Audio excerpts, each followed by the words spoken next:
Hello বন্ধুরা, রঙিন গল্পে আপনাদের স্বাগত। আমাদের গল্পগুলি যদি আপনাদের ভালো লেগে থাকে তাহলে আমাদের চ্যানেলটাকে সাবস্ক্রাইব করে পাশে থাকা বেল আইকনটিকে ক্লিক করে দেবেন।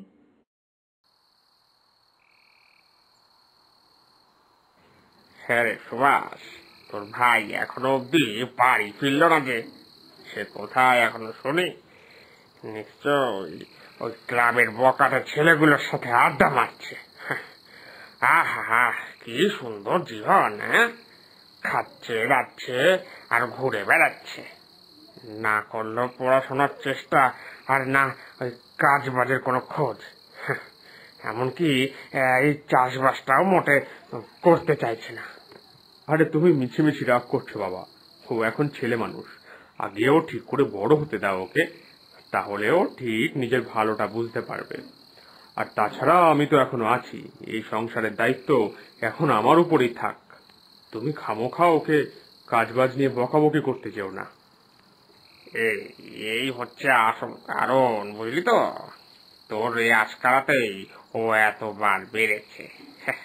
না না না, আমি আর ওকে উচ্ছৃঙ্খল হতে দেব না, বুঝলি তো? না না না না, এটা ঠিক হবে না। কিছু তো একটা করতেই হবে। আসুক আজকেও বাড়িতে দাদা, আজ ওর একদিন, না হয় আমার একদিন। কি হলো বাবা, কি হয়েছে? এত রাগারাগি করছো কেন বলো তো? তোমার বয়স হচ্ছে, রাগারাগি করো না, এখন রাগারাগি একটু কমাতে হয়, বুঝেছো? এই বয়সে এত চিৎকার করলে কিন্তু এই বেশি দিন বাঁচবে না, বুঝলে? বেশি দিন বাঁচতে চাইলে কিন্তু একটু কম রাগারাগি করো, বুঝেছো? কি বলিস দাদা? কি আমি ঠিক বলছি তো, বল? হ্যাঁ। উফ ভাই, তুই চুপ কর তো। তুই বড় হয়েছিস কিন্তু তোর কোনো বুদ্ধি হলো না এখনো পর্যন্ত দেখছি। না না না, বাবার সাথে কেউ এইভাবে কথা বলে বলতো? আর তুই বাড়ি আসতে এত রাত করলি কেন? হ্যাঁ, কি হয়েছে বলতো? নে নে নে নে, এই তাড়াতাড়ি বস, হাত মুখ ধুয়ে আয়। আমি আর বাবা বসে আছি, তোর জন্য অপেক্ষা করছি তো। তাড়াতাড়ি কর, তাড়াতাড়ি কর। না না, একদম না। ওর ওর কোনো খাওয়া দাওয়া আর এই বাড়িতে হবে না। সুস্থ একটা ছেলে কাজকর্ম করে না, কিছু না, সারাক্ষণ বেড়ে লাপানা। আজ থেকে আর একদানা ভাত ওকে দেওয়া হবে না। নিজে কামাবে আর নিজে খাবে। না ঘরের কাজ না বাইরের কাজ, কোনো কাজই বাবু মশাই করতে চায় না। এবার এবার সব মজা ঘুচবে। পেটে ভাত না পড়লে বাবু সেজে ঘুরে বেড়ানো সব বেরোবে একদম। এসব তুমি কি বলছো বাবা? আজ থেকে একটাও ভাতের দানা জুটবে না? মানে কি বলতে চাইলে তুমি এটা আমাকে? তুমি আমায় খাবারের খোটা দিচ্ছ নাকি? আমি তো মোটে খাই 3 বেলা, হ্যাঁ? তাও আমাকে এত কথা শোনাচ্ছ। আর আমার বন্ধুরা ভালো মন্দ খাওয়া দাওয়া করে 5 বেলা। কই কই ওদের বাবা মারা তো ওদেরকে কোনো বাজে কথা বলে না। শোনো বাবা, এত ভাট বকো না, অনেক রাত হয়েছে, চলো আমরা সবাই খেতে বসি, বুঝেছো? পেট খালি তাই হয়তো তোমার মাথা গরম হয়ে গেছে, তাই জন্য এসব ভুল ভাল বকছো। তুই চুপ কর। আমি কি তোর সাথে মজা করছি তোর মনে হচ্ছে? আমি যা বললাম তার সবই সত্যি কথা। তোর যদি বাড়িতে খাওয়া দাওয়া করতেই হয়, তাহলে তাহলে কাল থেকে সংসারের সব খরচ তুই দিবি, বুঝেছিস? তারপরেই খাওয়া দাওয়া করবি। সংসারের খরচ না দিতে পারলে এই বাড়িতে তো খাওয়া জুটবে না, এটাই আমার শেষ কথা।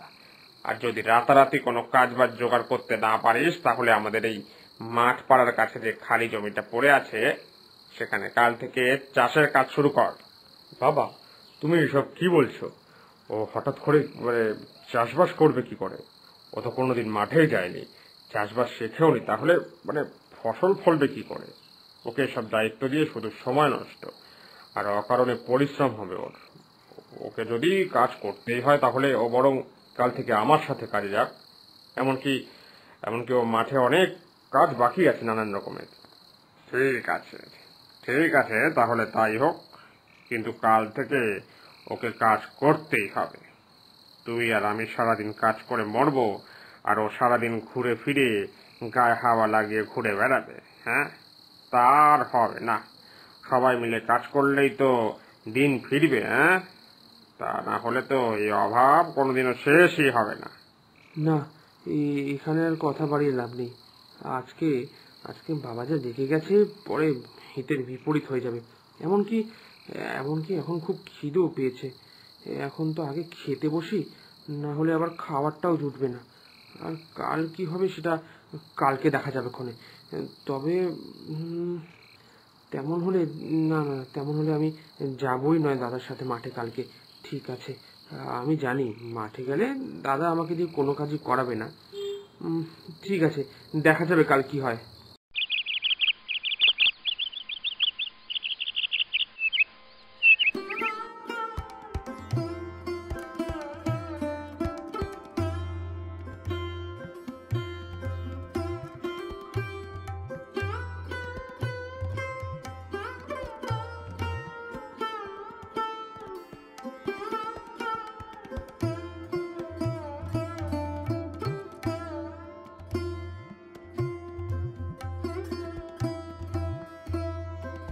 শোন ভাই, তোকে এত রোদে মাঠে কাজ করতে হবে না।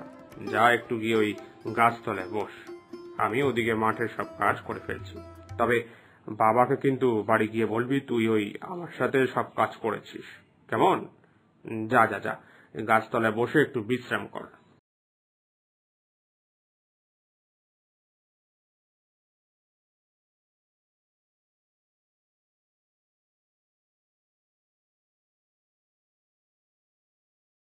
আমি ঠিক জানতাম যে আমার ছোট ছেলে কাজ করবে না, ও চুপ করে বসে থাকবে।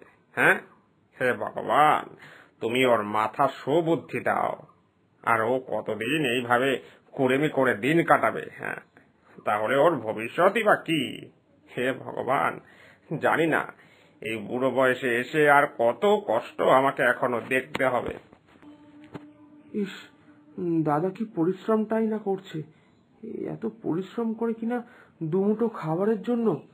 সত্যি, আজকে যদি আমি দাদার সাথে মাঠে না আসতাম তাহলে জানতেই পারতাম না যে দাদা আমাদের খাওয়ানোর জন্য এত পরিশ্রম করে, আবার বাড়ি গিয়েও রান্না করে। আর আমি সারাদিন ঘুরে ঘুরে বেড়াই। ছি ছি ছি ছি, আমার একটু লজ্জা হয় না। এর জন্যই এর জন্যই বাবা আমার সাথে কাল এই ব্যবহারটা করেছে। এখন এখন আমি সব বুঝতে পারছি। বাবা একদম ঠিক কাজ করেছে, আমার সাথে ওরকমই ব্যবহার করে। না না, ভালো করেছে বাবা। আমি কি কি অবস্থা। এই দাদা, আমাকে বলতো কি কি কাজ করতে হবে। দে না, আমি একটু মাটিটা কুপিয়ে দিই। দে না দে না দে না, তুই একা একা এত কাজ করবি? না না, আমাকে বল, আমি হাতে হাতে একটু কাজ করে দিচ্ছি। আমরা একসাথে করলে কাজটা তাড়াতাড়ি শেষ করতে পারবো। কি বলছিস ভাই, তুই কাজ করবি? তুই পারবি কাজ করতে? না, থাক থাক, করতে হবে না, আমি সব করে নেব। তুই একটু বিশ্রাম নে, যা। এই তাপে এত রোদে তোর শরীর খারাপ হয়ে যাবে। উফ, তুই তুই চুপ কর তো। আমি তাহলে এদিক থেকে কাজ শুরু করলাম, কেমন?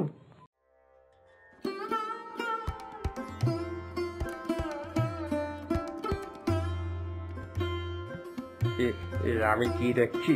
হ্যাঁ, হা হা, আমার ছোট ছেলে মাঠে কাজ করছে। তার মানে ও নিজের দাদার কষ্টটা বুঝতে পেরেছে। হে ঈশ্বর, তুমি আছো, তুমি আছো।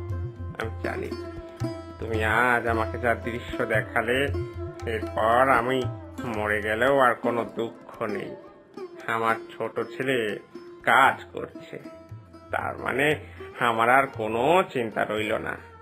বাবা হয়ে ছেলেদের নিজের পায়ে দাঁড়াতে দেখা, এই যে সুখ, বড় সুখের এই দৃশ্য। এর থেকে কি আর সুখ হতে পারে?